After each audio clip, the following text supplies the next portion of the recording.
अध्याय 21 घरेलू जिन मुक्ति मोर्चा। उस शाम को हैरी, रॉन और हर्माइनी उल्लू घर में पिगविजियन के पास गए ताकि हैरी सीरियस को चिट्ठी भेज सके। वह सीरियस को यह बताना चाहता था कि उसने ड्रैगन को कैसे पार किया था। रास्ते में हैरी ने रॉन को बताया कि सीरियस ने उससे कार्ल क्रॉफ्ट के बारे में क्या क्या कहा था।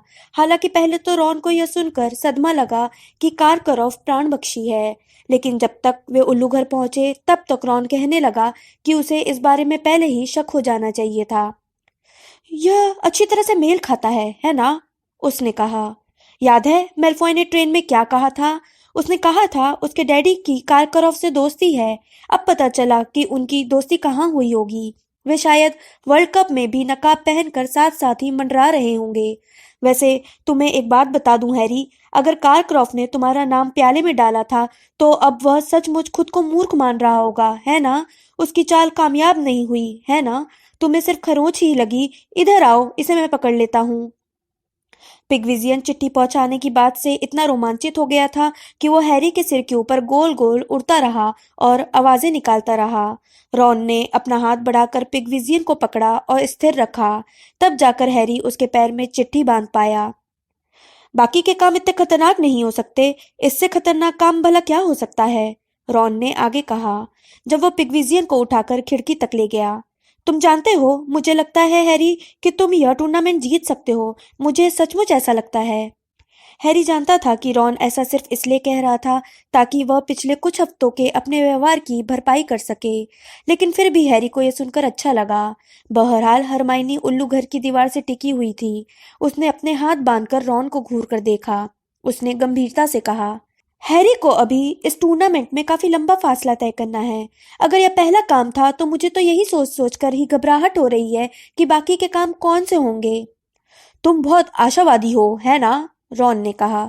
तुम्हें और प्रोफेसर ट्रेलोनी को तो एक साथ होना चाहिए। उसने पिगविजियन को खिड़की से बाहर उछाल दिया। पिगविजियन पहले तो 12 फुट नीचे गिरा, फिर वह संभला और ऊपर उड़ने लगा। इसका कारण यह था कि उसके पैर में बंधी चिट्ठी सामान्य से ज्यादा लंबी और भारी थी। हैरी से रहा नहीं गया और उसने चिट्ठी में सीरियस को पूरे विस्तार से बताया कि वह किस तरह अपनी जादुई झाड़ू पर मुड़ा और घूमा था तथा हॉन्टेल को चकमा दिया था। उन्होंने पिगविजियन को अंधेरे में ओझल होते देखा। इसके बाद रॉन बोला, चलो हैरी, गरुड़द्वार हाउस में तुम्हारी जीत की खुशी में पार्टी होने वाली है। फ्रेड और जॉर्ज अब तक किचन से खाने पीने का पर्याप्त सामान ले आए होंगे। हुआ भी यही था। जब वे गुरुद्वार के हॉल में पहुंचे तो वह तालियों और चीखों से भर गया। वहां पर केकों का पहाड़ रखा हुआ था। हर टेबल पर कद्दू के जूस के जग और बटर बियर की बोतलें रखी थी। ली जॉर्डन ने डॉक्टर फिलिबस्टर के गर्मी नहीं करेंगे और गीले में भी चलेंगे पटाखे फोड़ दिए थे, जिस कारण हवा में सितारे और चिंगारियां तैर रही थी। डीन थॉमस, जो अच्छी ड्राइंग कर लेता था, ने कुछ नए बेहतरीन बैनर बना दिए थे। इनमें से ज्यादातर में हैरी को हॉन्टेल के सिर के ऊपर फायर बोल्ट पर उड़ते दिखाया गया था। हालांकि एक दो बैनरों में सेड्रिक के सिर को आग में जलते हुए भी दिखाया गया था। हैरी खाना खाने लगा। काफी समय बाद उसे यह एहसास हो रहा था कि अच्छी तरह भूख लगना कैसा होता है। वो रॉन और हर्माइनी के साथ बैठ गया। उसे यकीन नहीं हो रहा था कि वह कितना खुश था। रॉन अब फिर से उसके साथ था। उसने पहला काम पूरा कर लिया था और उसे दूसरा काम 3 महीने तक नहीं करना पड़ेगा। ओह, यह तो काफी भारी है, ली जॉर्डन ने सुनहरे अंडे को उठाते हुए कहा, जिसे हैरी ने एक टेबल पर रख दिया था। उसने उसे अपने हाथों में तौला। इसे खोलो हैरी, चलो देखते हैं इसके भीतर क्या है। उसे यह सुराग अपने आप सुलझाना है, हरमाइनी ने जल्दी से कहा। यह टूर्नामेंट के नियमों में लिखा है। मुझे ड्रैगन के पार करने का तरीका भी तो अपने आप ही खोजना था, हैरी इतने धीरे से बुदबुदाया ताकि सिर्फ हरमाइनी ही उसकी बात सुन सके। वह थोड़े अपराधी भाव से मुस्कुराई। कई और विद्यार्थी भी जोर देकर बोले, हाँ चलो हैरी, इसे खोलो। ली ने अंडा हैरी को दे दिया और हैरी ने अपने नाखून इसके छेद में डालकर इसे खोल दिया। यह खोखला था और पूरी तरह से खाली था, लेकिन जैसे ही हैरी ने इसे खोला, इसमें से एक भयंकर आवाज निकली। पूरे कमरे में रोने जैसी जोरदार चीख भर गई। हैरी को लगा यह तो लगभग सिरकटे निक की मृत्यु दिवस पार्टी में भूतों के ऑर्केस्ट्रा की आवाज जैसी लग रही थी, जो संगीतमयी कुल्हाड़ी बजा रहे थे। इसे बंद करो, फ्रेड अपने कानों पर हाथ रखते हुए चीखा। यह क्या था? सीमस फिलिगन ने अंडे की तरफ घूर कर कहा, जब हैरी ने इसे दोबारा बंद कर दिया। खतरनाक परी जैसी आवाज लग रही थी। शायद अगली बार तुम्हें उसके पार जाना होगा हैरी। ऐसा लग रहा था जैसे किसी को यातना दी जा रही हो। नेविल ने कहा, जिसका चेहरा एकदम सफेद हो गया था और जिसके हाथ से खाना छूटकर फर्श पर गिर गया था। तुम्हें पीड़ित कृतशाप से मुकाबला करना होगा। नेविल, बेवकूफी जैसी बात मत करो। पीड़ित कृतशाप गैर कानूनी है, जॉर्ज ने कहा। वे लोग चैंपियनों पर पीड़ित कृतशाप का इस्तेमाल नहीं करेंगे। मुझे तो यह आवाज ऐसी लग रही थी जैसे पर्सी गाने की कोशिश कर रहा हो। शायद उसके नहाते समय तुम्हें उस पर हमला करना होगा, हैरी। जैम टॉट चाहिए हरमाइनी, फ्रेड ने कहा। हरमाइनी ने शक भरी निगाह से उस प्लेट को देखा जो फ्रेड उसकी तरफ बढ़ा रहा था। फ्रेड मुस्कुराया। इसमें कोई गड़बड़ नहीं है, उसने कहा। मैंने इसके साथ कुछ नहीं किया है। तुम्हें तो कस्टर्ड क्रीम से सावधान रहना है। नेविल ने अभी अभी कस्टर्ड क्रीम खाई थी। वो उसके गले में अटक गई और उसने उसे उगल दिया। फ्रेड हंसा। मैं तो मजाक कर रहा था नेविल। हरमाइनी ने एक जैम टॉट ले लिया। फिर वह बोली, क्या तुम ये सारा सामान किचन से लाए हो, फ्रेड? हाँ, फ्रेड उसकी तरफ मुस्कुरा कर देखते हुए बोला। उसने कांपती हुई आवाज में घरेलू जिन की नकल की। सर, आपके लिए क्या ला सकते हैं, सर? फिर वो आगे बोला, वे लोग बहुत मददगार हैं। अगर मैं कहूँ कि मुझे भुना हुआ हाथी चाहिए तो वो मेरे लिए वह भी तैयार कर सकते हैं। तुम किचन में कैसे जाते हो? हरमाइनी ने बड़ी ही मासूम सी आवाज में पूछा। आसान है, फ्रेड बोला। फलों की टोकरी वाली पेंटिंग के पीछे एक छिपा हुआ दरवाजा है। बस नाशपाती में गुदगुदी कर दो, इससे वह हंसने लगती है और फिर दरवाजा। तभी वह रुक गया और हरमाइनी की तरफ शक भरी निगाह से देखने लगा। तुम यह क्यों पूछ रही हो? वैसे ही, हरमाइनी ने जल्दी से कहा। तुम कहीं वहां जाकर घरेलू जिन्नों को हड़ताल करने के लिए तो नहीं उकसाओगी? जॉर्ज ने पूछा। तुम कहीं अपना प्रचार अभियान छोड़कर अब उन्हें सीधे ही बगावत करने के लिए तो नहीं उकसाना चाहती हो? कई लोग खिलखिलाने लगे। बहरहाल हरमाइनी ने कोई जवाब नहीं दिया। फ्रेड ने उसे चेतावनी देते हुए कहा, उन्हें तंग मत करना और उनसे यह मत कहना कि उन्हें आजाद होकर तनख्वाह लेनी चाहिए। वे लोग खाना बनाना छोड़ देंगे। तभी सबका ध्यान नेविल की तरफ गया क्योंकि अब उसके पंख निकल आए थे। ओह सॉरी नेविल, फ्रेड हंसी के ठहाकों के बीच में चिल्लाया। मैं भूल गया था, हमने कस्टर्ड क्रीम पर ही जादू किया था। बहरहाल 1 मिनट में नेविल के पंख झड़ गए। पंख झड़ने के बाद वह दोबारा सामान्य नजर आने लगा। वह भी सबके साथ हंसने लगा। कैनरी क्रीम्स, फ्रेड रोमांचित भीड़ में चिल्ला कर बोला। फ्रेड, और मैंने बनाई है। एक कैनरी क्रीम का दाम 7 सिकल। कौन खरीदना चाहता है? आखिरकार रात को 1 बजे हैरी, रॉन, नेविल, सीमस और डीन अपने कमरे में गए। अपने पलंग के पर्दे बंद करने से पहले हैरी ने हंगेरियन हॉर्नटेल के छोटे मॉडल को अपने पलंग के पास वाली टेबल पर रख दिया, जहां इसने जम्हाई ली और अपनी आंखें बंद कर ली। हैरी ने अपने पलंग के पर्दे लगाते हुए सोचा, दरअसल हैग्रिड की बात में दम है। ड्रैगन इतने बुरे भी नहीं होते हैं। दिसंबर की शुरुआत हॉगवर्ट्स में ठंडी हवा और बर्फ लेकर आई। महल में ठंड के मौसम में हमेशा बहुत हवा आती थी। बहरहाल इसकी मोटी दीवारों और आग से बड़ी राहत मिलती थी। हैरी जब भी झील में खड़े और तेज हवाओं में हिचकोले खाते डर्मस्ट्रैंग के जहाज के पास से गुजरता था तो वो महल के भीतर के सुख के बारे में हमेशा कृतज्ञ होता था। उसने सोचा कि बॉबेटन्स का कारवा भी काफी ठंडा होगा। उसका ध्यान इस तरफ गया कि हैग्रिड मैडम मैक्सिम के घोड़ों को उनका पसंदीदा पेय पदार्थ यानी सिंगल मॉल्ट विस्की दे रहा था, जिसकी खुशबू उनके बाड़े के कोने में बनी नाली से उड़कर आसपास तैरती रहती थी। उस खुशबू से जादुई प्राणियों की देखभाल की पूरी क्लास थोड़ी मदहोश हो जाती थी। यह अच्छी बात नहीं थी क्योंकि वे अब भी भयानक अग्निडंकों की देखभाल कर रहे थे और उन्हें अपने दिमाग को चौकन्ना रखने की जरूरत थी। हमें पता नहीं है कि वे शीत निद्रा में जाते हैं या नहीं, हैग्रिड ने अगली क्लास में कद्दूओं के हवादार बगीचे में कांपते हुए विद्यार्थियों से कहा। हमें यह पता लगाना है इन्हें शीत निद्रा पसंद है या नहीं, इसलिए हम उन्हें इन बक्सों में बंद कर देते हैं। अब सिर्फ 10 विस्फोटक अग्निडंक ही बचे थे। जाहिर है एक दूसरे को मारने की इनकी इच्छा घूमने के व्यायाम से भी खत्म नहीं हुई थी। वे अब 6 फुट लंबे हो चुके थे। उनकी मोटी चमड़ी, उनके ताकतवर पैर, उनके आग उगलने वाले सिरे, उनके डंक और उनकी चूसनी, इन सब चीजों के कारण अग्निडंक बहुत भयानक दिखते थे। हैरी ने आज तक उनसे बुरा प्राणी नहीं देखा था। सभी विद्यार्थियों ने हताशा से उन बक्सों को देखा जो हैग्रिड बाहर निकाल कर लाया था। उन सब में तकिए और मोटे कंबल बिछे थे। हम उन्हें इन बक्सों में जाने के लिए ललचाएंगे, हैग्रिड ने कहा, और ढक्कन बंद कर देंगे। फिर हम देखेंगे कि क्या होता है। लेकिन जल्दी ही उन्हें पता चल गया कि अग्निडंक शीत निद्रा में नहीं जाना चाहते थे। उन्हें तकिए वाले बक्सों के अंदर बंद होना कतई पसंद नहीं था। हैग्रिड जल्दी ही चिल्लाने लगा, दहशत में मत आओ, दहशत में मत आओ। वो इसलिए चिल्ला रहा था क्योंकि अग्निडंक कद्दू के बगीचे में चारों तरफ तबाही मचा रहे थे, जो अब बक्सों से सुलगते हुए टुकड़ों से भरा हुआ था। क्लास के ज्यादातर बच्चे, जिनमें मेलफॉय, क्रैब और गोयल सबसे आगे थे, भागकर पिछले दरवाजे से हैग्रिड के केबिन में घुस गए और उन्होंने अंदर से दरवाजा लगा लिया। बहरहाल हैरी, रॉन और हर्माइनी उन गिने चुने विद्यार्थियों में से थे जो बाहर रहकर हैग्रिड की मदद कर रहे थे। उन्होंने मिलकर 9 अग्निडंकों को पकड़कर बांध लिया। हालांकि इस कोशिश में वे कई जगह से जल गए और उन्हें काफी खरोंचें भी आई। अब सिर्फ एक ही अग्निडंक बचा था।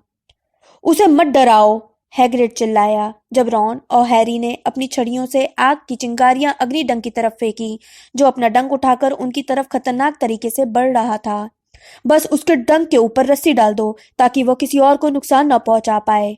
हाँ, हम ये कभी नहीं चाहेंगे कि वो किसी और को नुकसान पहुंचाए, रॉन ने गुस्से से चिल्लाकर कहा जब वह और हैरी हैग्रिड की केबिन की दीवार से टिककर खड़े हो गए।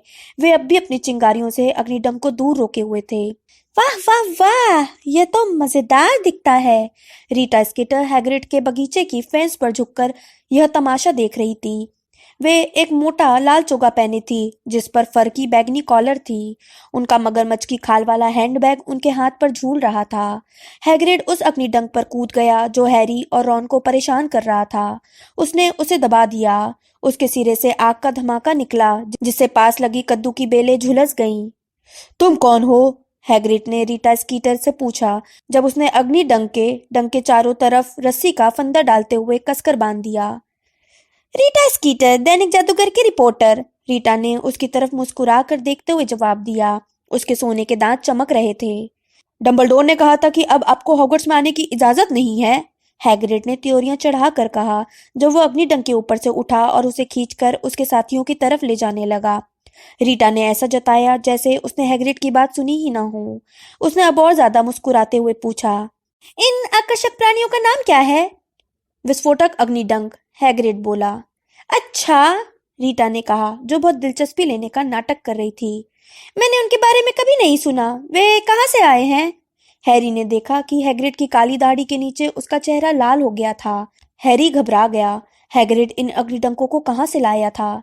ऐसा लग रहा था हरमाइनी भी यही सोच रही थी। वह जल्दी से बोली, वे बहुत दिलचस्प हैं, है ना? है ना हैरी? क्या? ओह हाँ, आउच, दिलचस्प, हैरी ने कहा जब हरमाइनी उसके पैर पर चढ़ गई। अच्छा हैरी, तुम भी यही हो? रीटा स्कीटर ने उसे देखते हुए कहा। तो तुम्हें जादुई प्राणियों की देखभाल पसंद है ना? ये तुम्हारी प्रिय क्लास है? हाँ, हैरी ने जोर से कहा। हैग्रिड उसकी तरफ देखकर मुस्कुराया। बहुत बढ़िया, रीटा ने कहा। सचमुच बहुत बढ़िया। फिर उन्होंने हैग्रिड से पूछा, यहाँ काफी समय से पढ़ा रहे हो?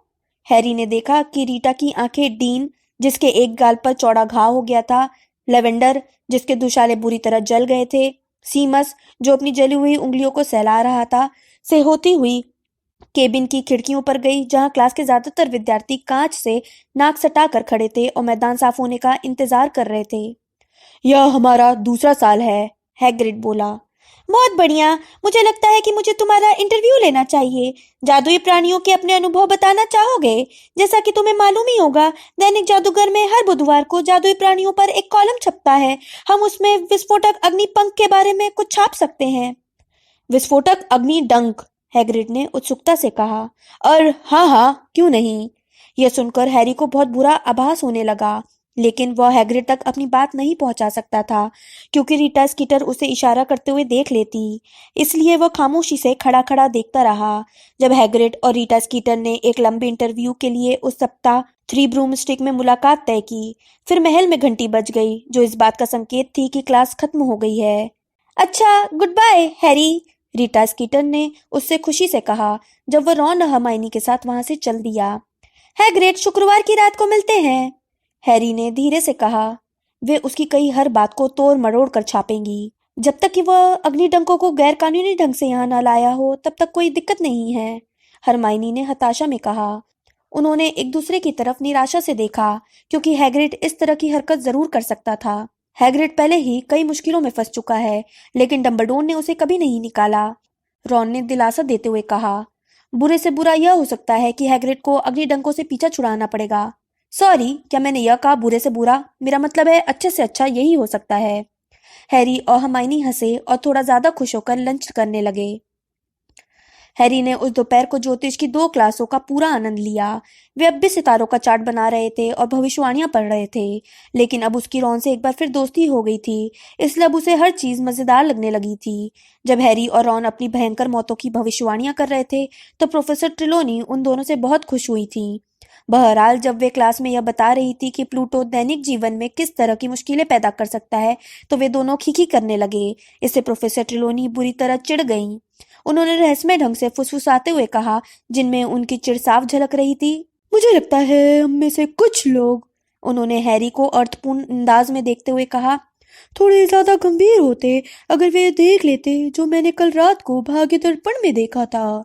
जब मैं बुनाई कर रही थी तो मेरे मन में भाग्य दर्पण में झांकने की प्रबल इच्छा हुई।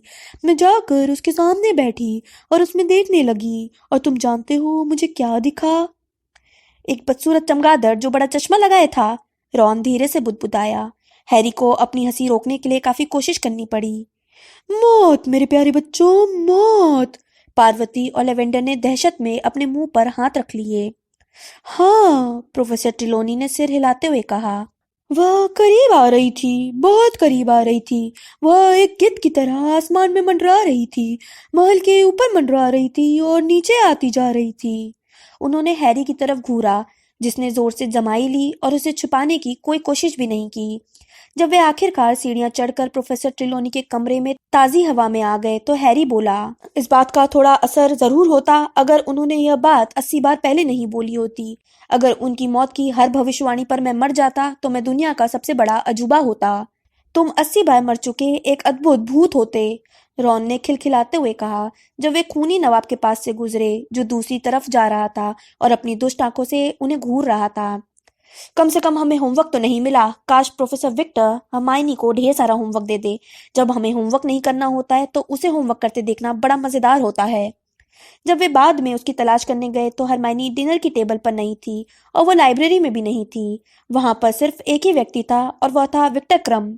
रॉन थोड़ी देर तक किताबों की अलमारियों के पीछे खड़ा रहा और हैरी से फुसफुसा कर पूछता रहा कि क्या उसे उसका ऑटोग्राफ ले लेना चाहिए, लेकिन तभी रॉन को एहसास हो गया कि 6-7 लड़कियां किताबों की अलमारियों की दूसरी लाइन में छिपकर इसी बारे में विचार विमर्श कर रही थी। इसलिए उसने यह इरादा छोड़ दिया। क्या पता हरमाइनी कहाँ चली गई, रॉन ने कहा जब वह और हैरी गुरुद्वार के हॉल की तरफ वापस लौटे। क्या पता, बकवास। लेकिन मोटी औरत ने अभी दरवाजा खोलना शुरू ही किया था कि तभी उन्हें पीछे से भागते हुए कदमों की आवाज सुनाई दी। हरमाइनी दौड़ती हुई उन्हीं की तरफ आ रही थी। हैरी, उसने हांफते हुए कहा और उनके पास जाकर रुक गई। मोटी औरत ने अपनी भौहें उठाकर उन्हें घूरते हुए देखा। हैरी, तुम मेरे साथ चलो, तुम्हें चलना ही पड़ेगा। बहुत आश्चर्यजनक बात हुई है, चलो। वो हैरी का हाथ पकड़कर उसे गलियारे में खींचने लगी। क्या हुआ? हैरी ने कहा। मैं तुम्हें सब बताऊंगी, लेकिन वहां पहुंचने के बाद। ओह चलो भी, जल्दी। हैरी ने रॉन की तरफ देखा। रॉन भी परेशान होकर हैरी को देखने लगा। ठीक है, रॉन बोला और हरमाइनी के साथ गलियारे में चलने लगा। रॉन भी तेजी से पीछे पीछे आने लगा। ओह, मेरी परवाह मत करो, मोटी औरत ने चिढ़कर पीछे से कहा। मुझे परेशान करने के लिए माफी मत मांगो। तुम्हारे लौटने तक मैं यूं ही झुकी रहूंगी और दरवाजे को खुला रखूंगी, ठीक है ना? हाँ ठीक है, धन्यवाद, रॉन ने चिल्लाकर कहा। हरमाइनी, तुम हमें कहाँ ले जा रही हो? हैरी ने पूछा जब वो उन्हें 6 मंजिल नीचे ले गई और प्रवेश हॉल तक जाने वाली संगमरमर की सीढ़ियों पर नीचे उतरने लगी। हरमाइनी ने रोमांचित होकर कहा, तुम्हें 1 मिनट में पता चल जाएगा। वो सीढ़ियों पर नीचे पहुंचकर बाईं तरफ मुड़ी और जल्दी से उस दरवाजे की तरफ गई जहां से सेड्रिक डिगोरी उस रात को गया था, जब आग के प्याले ने उसका और हैरी का नाम उगला था। हैरी यहाँ पहले कभी नहीं आया था। वह और रॉन हरमाइनी के पीछे पीछे पत्थर की सीढ़ियां उतरे, लेकिन वे स्नेप के तहखाने तक जाने वाले अंधेरे भूमिगत गलियारे जैसी जगह पर नहीं पहुंचे थे। इसके बजाय वे पत्थर से बने एक चौड़े गलियारे में पहुंचे थे, जो मशालों से रोशन था और जिनमें खाने पीने के सामान की तस्वीरें लगी हुई थी। ओह रुको, हैरी ने गलियारे में आधी दूरी तक जाने के बाद धीरे से कहा। 1 मिनट ठहरो, हरमाइनी। क्या? हरमाइनी ने मुड़कर उसकी तरफ देखा और उसके चेहरे पर उम्मीद की झलक थी। मैं जानता हूँ यह किस बारे में है, हैरी ने कहा। उसने रॉन को कोहनी मारी और हरमाइनी के ठीक पीछे वाली पेंटिंग की तरफ इशारा किया। उसमें फलों की एक विशाल टोकरी रखी थी। हरमाइनी, रॉन ने कहा, तुम हमें एक बार फिर उस प्यू में उलझाने की कोशिश कर रही हो। नहीं नहीं, मैं ऐसा नहीं कर रही हूँ, हरमाइनी जल्दी से बोली। और यह स्प्यू नहीं है रॉन। अच्छा, तो तुमने अब इसका नाम बदल दिया है? रॉन ने हरमाइनी की तरफ त्योरियां चढ़ाकर कहा। तो अब हमारा नया नाम क्या है? घरेलू जिन मुक्ति मोर्चा। मैं किचन में जाकर उन्हें काम बंद करने की सलाह नहीं दूंगा। मैं यह काम हरगिज नहीं करूंगा। मैं तुम्हें ऐसा करने के लिए कहाँ कह रही हूँ, हरमाइनी ने अधीरता से कहा। मैं तो अभी अभी घरेलू जिनों से बात करने के लिए यहाँ आई थी, लेकिन तभी मुझे एक आश्चर्यजनक चीज दिखी। ओह चलो हैरी, मैं तुम्हें दिखाना चाहती हूँ। उसने हैरी का हाथ एक बार फिर पकड़ लिया और उसे फलों की विशाल टोकरी की तरफ से सामने खींचा। हरमाइनी ने अपनी उंगली से बड़ी हरी नाशपाती को गुदगुदी कर दी। नाशपाती हिलने और हंसने लगी और फिर अचानक वो एक बड़े हरे दरवाजे के हैंडल में बदल गई। हरमाइनी ने उसे पकड़कर दरवाजा खोला और हैरी को पीछे से धक्का दिया, जिससे वह अंदर चला गया। उसे एक विशाल ऊंची छत वाले कमरे की हल्की सी झलक दिखाई दी। यह कमरा भी ऊपर वाले बड़े हॉल जैसा ही था। इसमें पत्थर की दीवारें थी, चारों तरफ चमकते बर्तन रखे थे और इसके दूसरे सिरे पर ईंट से बनी बड़ी अंगीठी थी। तभी कमरे के बीच से एक छोटी सी चीज धड़धड़ाते हुई उसकी तरफ आई और चीखने लगी। Harry Potter sir, Harry Potter! अगले ही पल हैरी की हवा निकल गई, क्योंकि चीखते हुए घरेलू जिन का सिर उसके पेट से टकराया। घरेलू जिन ने उसे इतनी कसकर जकड़ लिया कि हैरी को लगा कि उसकी हड्डियां टूट जाएंगी। डॉबी? हैरी बोला।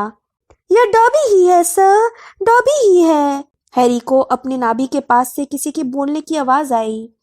डॉबी उम्मीद कर रहा था कि वह हैरी पॉटर से मिलने जाएगा, लेकिन हैरी पॉटर खुद ही उससे मिलने आ गए सर। डॉबी ने हैरी को छोड़ दिया और फिर कुछ कदम पीछे हट गया। वह हैरी की तरफ देखकर मुस्कुराया। उसकी बड़ी बड़ी हरी और टेनिस की गेंद के आकार वाली आंखों में खुशी के आंसू झलक आए थे। वह ठीक वैसा ही दिख रहा था जैसे हैरी को याद था। पेंसिल की नोक जैसी नुकीली नाक, चमगादड़ जैसे कान, लंबी लंबी उंगलियां और पैर, सब कुछ पहले जैसा ही था, सिर्फ उसके कपड़े बदल गए थे। जब डॉबी मेलफॉय परिवार के यहाँ काम करता था तो वह हमेशा फटा पुराना गंदा सा तकिए का कवर पहने रहता था। बहरहाल इस वक्त वह बड़े अजीब कपड़े पहने था। हैरी ने आज तक इतने अजीब कपड़े नहीं देखे थे। डॉबी तो वर्ल्ड कप के जादूगरों से भी ज्यादा बुरी पोशाक में था। उसने हैट की जगह पर टीकोजी पहन रखी थी, जिस पर उसने पिन से कई चमकते बैज लगा रखे थे। उसने अपने खुले सीने पर एक टाई लगा रखी थी, जिस पर घोड़े के खुरों की डिजाइन बनी थी। उसका हाफ पैंट बच्चों के फुटबॉल शॉर्ट्स जैसा लग रहा था और उसने दोनों पैरों में अलग अलग रंग के मोजे पहन रखे थे। हैरी ने देखा कि उनमें से एक तो वही काला मोजा था जो उसने अपने पैर से उतारकर मिस्टर मेलफॉय को दे दिया था, ताकि वह उसे डॉबी को देकर उसे आजाद कर दें। दूसरे मोजे में गुलाबी और नारंगी धारियां बनी थीं। हैरी ने हैरानी से पूछा, डॉबी तुम यहाँ क्या कर रहे हो? डॉबी हॉगवर्ट्स में काम करने के लिए आ गया है सर, डॉबी रोमांच से चीखा। प्रोफेसर डंबलडोर ने डॉबी और विंकी को काम दे दिया है सर। विंकी? हैरी ने कहा, क्या वह भी यही है? ओह हाँ हाँ सर, डॉबी ने कहा। फिर उसने हैरी का हाथ पकड़ा और उसे किचन में लगी लकड़ी की 4 लंबी टेबलों के बीच से ले गया। हैरी ने उनके पास से गुजरते समय देखा कि ये चारों टेबलें ऊपर की मंजिल वाले बड़े हॉल में लगी 4 हाउसों की टेबल के ठीक नीचे लगी थी। इस समय वह खाली थी और उन पर खाने पीने का कोई सामान नहीं था, लेकिन उसे लगा कि 1 घंटे पहले उन पर खाने पीने का बहुत सा सामान रखा गया होगा, जो छत के माध्यम से ऊपर भेजा जाता होगा। कम से कम 100 छोटे छोटे घरेलू जिन किचन में चारों तरफ खड़े थे। जब डॉबी हैरी को उनके पास से ले गया तो वे मुस्कुराने लगे और सिर झुकाकर अभिवादन करने लगे।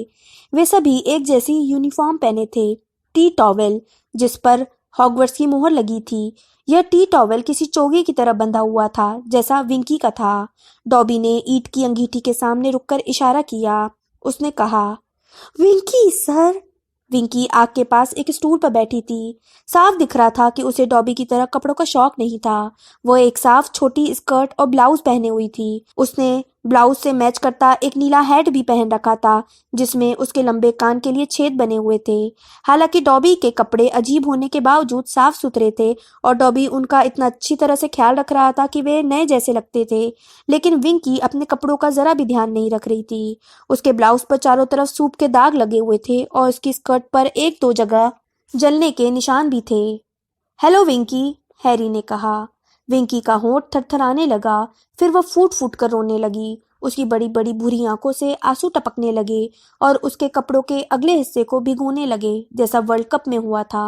ओह विंकी, हरमाइनी बोली। वह और रॉन, हैरी तथा डॉबी के पीछे पीछे किचन के सिरे तक आ गए। विंकी, रो मत, मत रो। लेकिन विंकी और ज्यादा जोर से रोने लगी। दूसरी तरफ डॉबी ने हैरी को मुस्कुरा कर देखा। क्या हैरी पॉटर चाय पीना पसंद करेंगे? उसने जोर से पूछा ताकि विंकी के सुबकने के बावजूद हैरी उसकी आवाज सुन ले। और हाँ, ठीक है, हैरी बोला। फौरन 6 घरेलू जिन उसके पीछे आ गए। उनके हाथ में चांदी की एक बड़ी ट्रे थी जिस पर एक टीपॉट, हैरी, रॉन और हर्माइनी के लिए 3 कप, दूध का जग और बिस्कुटों की बड़ी प्लेट रखी थी। बहुत बढ़िया सेवा है, रॉन ने प्रभावित होकर कहा। हरमाइनी ने उसकी तरफ त्योरियां चढ़ाकर देखा, लेकिन घरेलू जिन रॉन की बात सुनकर बहुत खुश हो गए।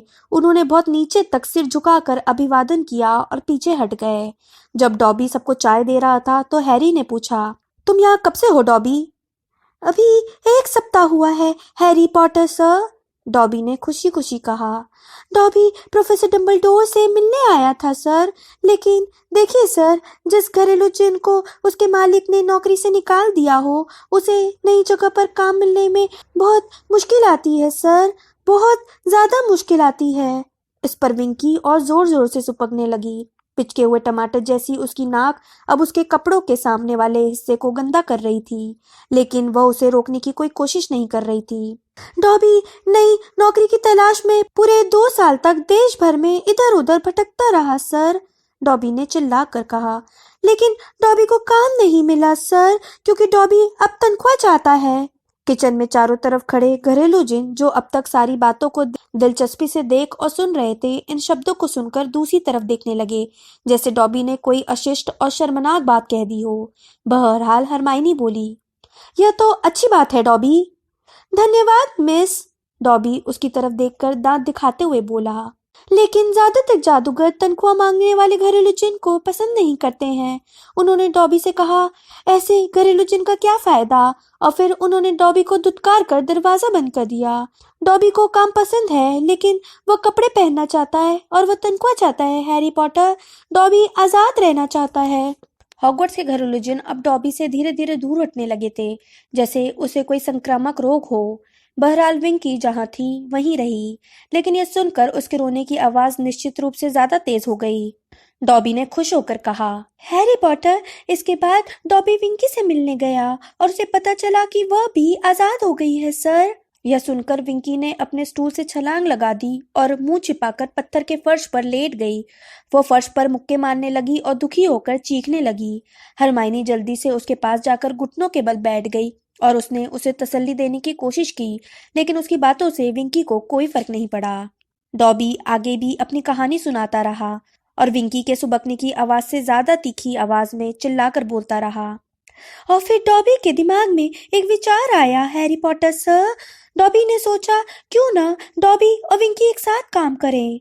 इस पर विंकी बोली, 2 घरेलू जिन्नों के लिए पर्याप्त काम कहाँ होगा। इस पर डॉबी ने फिर सोचा और तभी उसके दिमाग में आ गया, सर, हॉगवर्ट्स। इसलिए डॉबी और विंकी प्रोफेसर डम्बलडोर से मिलने आ गए सर, और प्रोफेसर डम्बलडोर ने हमें रख लिया। डॉबी बहुत खुश होकर मुस्कुराने लगा और उसकी आंखों में एक बार फिर खुशी के आंसू छलछला गए। प्रोफेसर डम्बलडोर ने कहा कि अगर डॉबी तनख्वाह चाहता है तो वे डॉबी को तनख्वाह देंगे सर। इस तरह डॉबी आज एक आजाद घरेलू जिन है सर, और डॉबी को हर सप्ताह 1 गैलियन मिलता है और 1 महीने में 1 दिन की छुट्टी भी मिलती है सर। यह तो बहुत कम है, फर्श पर बैठी हरमाइनी गुस्से से चिल्लाई। विंकी के चीखने और मुक्के मारने की रफ्तार अब और तेज हो गई थी। प्रोफेसर डम्बलडोर ने तो डॉबी को 10 गैलियन प्रति सप्ताह की तनख्वाह और हर हफ्ते 2 छुट्टी देने का प्रस्ताव रखा था, डॉबी ने अचानक हल्के से कांपते हुए कहा, जैसे इतने आराम की और अमीरी का विचार बहुत डरावना हो। लेकिन डॉबी ने उनकी बात नहीं मानी मिस। डॉबी को आज़ादी पसंद है मिस, लेकिन वो बहुत ज्यादा आज़ादी नहीं चाहता मिस, उसे काम ज्यादा पसंद है। और प्रोफेसर डम्बलडोर तुम्हें कितनी तनख्वाह दे रहे हैं विंकी? हरमाइनी ने दयालुता से कहा। अगर उसने यह सोचा था कि इस सवाल से विंकी खुश हो जाएगी तो उसने बहुत ही गलत सोचा था। विंकी ने रोना बंद कर दिया, लेकिन जब वह उठकर बैठी तो उसकी बड़ी बड़ी भूरी आंखें हरमाइनी को गुस्से से घूर रही थी। उसका पूरा चेहरा गीला था और अचानक तमतमाने लगा था। विंकी को घर से निकाल दिया गया है, लेकिन विंकी अभी तनख्वाह नहीं ले रही है, वह चीखी। विंकी अभी इतनी नीचे नहीं गिरी है। विंकी को तो इसी बात पर बहुत शर्म आ रही है कि वह आजाद है। शर्म आ रही है? हरमाइनी ने सपाट स्वर में कहा। लेकिन विंकी, छोड़ो भी, शर्म तुम्हें नहीं बल्कि मिस्टर क्राउच को आनी चाहिए। तुम्हारी कोई गलती नहीं थी, सारी गलती तो उन्हीं की थी। लेकिन यह शब्द सुनकर विंकी ने अपना हाथ अपने हैट के छेदों पर रख लिए ताकि वह हरमाइनी की कही बात का एक शब्द भी न सुन पाए। वह चीखने लगी, आप मेरे मालिक का अपमान न करें मिस। आप मिस्टर क्राउच का अपमान न करें। मिस्टर क्राउच एक अच्छे जादूगर हैं मिस। मिस्टर क्राउच को बुरी विंकी को नौकरी से निकालने का पूरा अधिकार है। विंकी को यहाँ की जिंदगी से तालमेल बिठाने में मुश्किल आ रही है हैरी पॉटर, डॉबी ने गोपनीय तरीके से उसे बताते हुए कहा। विंकी अब भूल जाती है कि वह अब मिस्टर क्राउच के गुलाम नहीं है। उसे अब अपने मन की बात कहने की छूट है, लेकिन वह ऐसा नहीं करती है। हैरी ने पूछा, क्या घरेलू जिन अपने मालिकों के बारे में अपनी राय व्यक्त नहीं कर सकते हैं? ओह नहीं सर, नहीं, डॉबी ने अचानक गंभीर दिखते हुए कहा। यह घरेलू जिन्नों की गुलामी का हिस्सा है सर। हम अपने मालिकों के राज छिपा कर रखते हैं और अपना मुंह बंद रखते हैं सर। हम अपने परिवार के सम्मान को कायम रखते हैं और कभी उनके बारे में बुरी बात नहीं बोलते हैं। हालांकि प्रोफेसर डंबलडोर ने डॉबी से कहा कि अगर हम उनकी बुराई करें तो वे बुरा नहीं मानेंगे। प्रोफेसर डंबलडोर ने कहा कि हम लोगों को पूरी छूट है कि हम उन्हें। डॉबी अचानक घबराया हुआ दिखने लगा और उसने हैरी को इशारा करके अपने पास बुला लिया। हैरी आगे झुका। डॉबी ने फुसफुसा कर कहा, वे कहते हैं कि अगर हम चाहें तो उन्हें सनकी और सठिया चुका बूढ़ा कह सकते हैं सर। डॉबी दहशत भरी हंसी हंसा।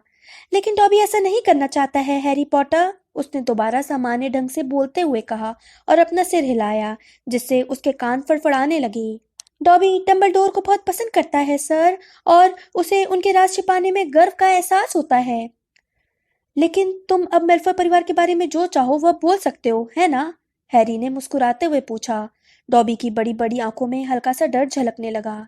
डॉबी डॉबी ऐसा कर सकता है, उसने संदेह से कहा। उसने अपने छोटे कंधों को उचकाया। डॉबी हैरी पॉटर से कह सकता है कि उसके पुराने मालिक बहुत बुरे शैतानी जादूगर थे। डॉबी एक पल के लिए कांपता हुआ खड़ा रहा और अपनी हिम्मत पर आतंकित दिखने लगा। फिर वह भागकर सबसे पास वाली टेबल तक गया और उस पर अपना सिर तेजी से पटक पटक कर चिल्लाने लगा, बुरा डॉबी, बुरा डॉबी।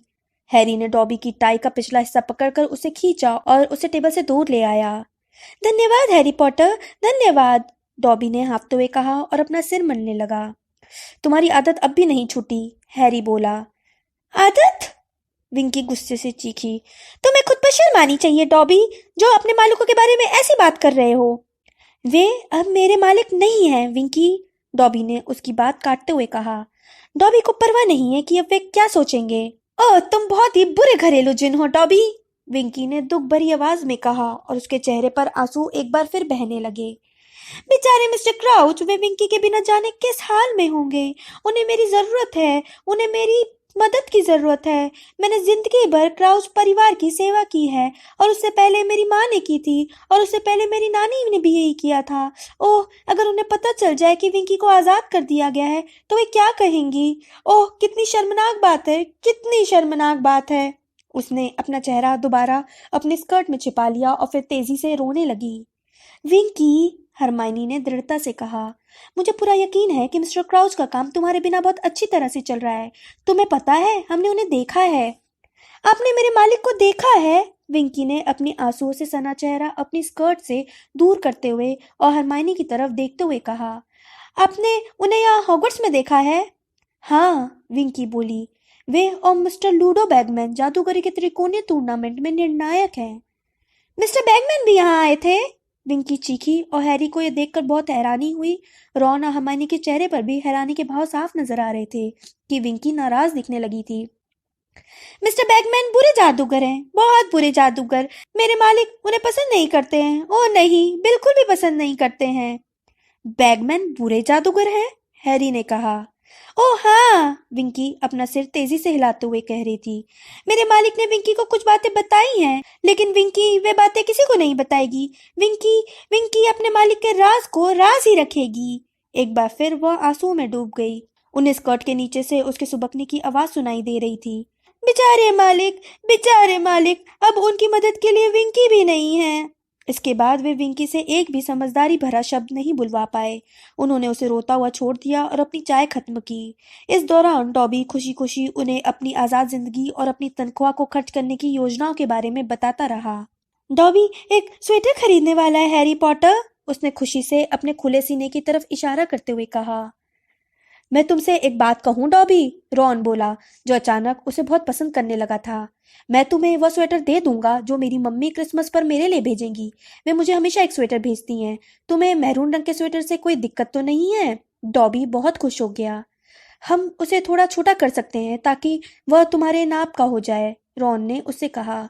वह तुम्हारी टी कोजी के साथ अच्छा लगेगा। जब वे वापस जाने की तैयारी करने लगे तो कई घरेलू जिन्नों ने उनसे नाश्ता साथ ले जाने का अनुरोध किया। हरमाइनी ने इनकार कर दिया और उसने दुख के साथ देखा कि घरेलू जिन्न सिर झुका रहे थे और अभिवादन कर रहे थे। लेकिन हैरी और रॉन ने अपनी जेबों में ढेर सारे क्रीम केक और पाई भर लिए। बहुत बहुत धन्यवाद, हैरी ने घरेलू जिन्नों से कहा, जो दरवाजे के चारों तरफ गुड नाइट कहने के लिए जमा हो गए थे। मिलते हैं डॉबी, डॉबी ने पूछा। हैरी पॉटर, क्या डॉबी कभी कभार आकर आपसे मिल सकता है सर? हाँ हाँ, क्यों नहीं, हैरी बोला। यह सुनकर डॉबी खुश हो गया। तुम जानते हो, रॉन ने कहा, जब वह, हर्माइनी और हैरी किचन से दूर आ गए और दोबारा प्रवेश हॉल की सीढ़ियां चढ़ने लगे। इतने सालों से मैं फ्रेड और जॉर्ज से बहुत प्रभावित था कि वे किचन से खाना ले आते हैं। अब जाकर मुझे पता चला कि यह काम तो जरा भी मुश्किल नहीं है ना? घरेलू जिन तो खाना देने के लिए बहुत बेताब रहते हैं। देखो, मुझे लगता है कि डॉबी का आना इन जिन्नों के लिए बहुत अच्छी बात होगी, हरमाइनी संगमरमर की सीढ़ियों पर सबसे आगे चलते हुए बोली। मेरा मतलब है, ये अच्छा रहा कि डॉबी यहाँ काम करने आ गया। जब बाकी घरेलू जिन देखेंगे कि वह आजाद होकर कितना खुश है, तो उन्हें भी धीरे धीरे समझ में आ जाएगा कि उन्हें भी ऐसा ही करना चाहिए, हैरी बोला। उम्मीद है वे विंकी की तरफ ज्यादा गौर से न देखें। ओह, वो ठीक हो जाएगी, हरमाइनी ने कहा। हालांकि उसकी आवाज से ऐसा लग रहा था जैसे उसे इस बारे में थोड़ा संदेह था। जब सदमा कम हो जाएगा और उसे हॉगवर्ट्स में रहने की आदत पड़ जाएगी, तो उसे ये समझ में आ जाएगा कि क्राउच के घर के बजाय यहाँ का माहौल ज्यादा अच्छा है। वह क्राउच से प्यार करती है, रॉन ने रूंधे गले से कहा। उसने अभी अभी क्रीम केक खाना शुरू किया था। बैगमैन के बारे में उसके विचार अच्छे नहीं हैं, है ना? हैरी बोला। क्या पता क्राउच उनके बारे में अपने घर में क्या कहते होंगे। शायद वे ये कहते होंगे कि वे विभाग प्रमुख का काम ठीक से नहीं करते हैं, हरमाइनी बोली। और अगर हम सचमुच देखें तो उनकी इस बात में दम है ना? मैं तो क्राउच के बजाय बैगमैन के साथ काम करना ज्यादा पसंद करूंगा, रॉन बोला। कम से कम बैगमैन में हास्य बोध तो है। कहीं पर्सी तुम्हें ऐसा कहते न सुन ले, रॉन, हरमाइनी थोड़ा मुस्कुराते हुए कहती है। हाँ, सही है, पर्सी किसी हास्य बोध वाले व्यक्ति के साथ काम करना कभी पसंद नहीं करेगा। रॉन अब चॉकलेट एक्लेयर खाने लगा था।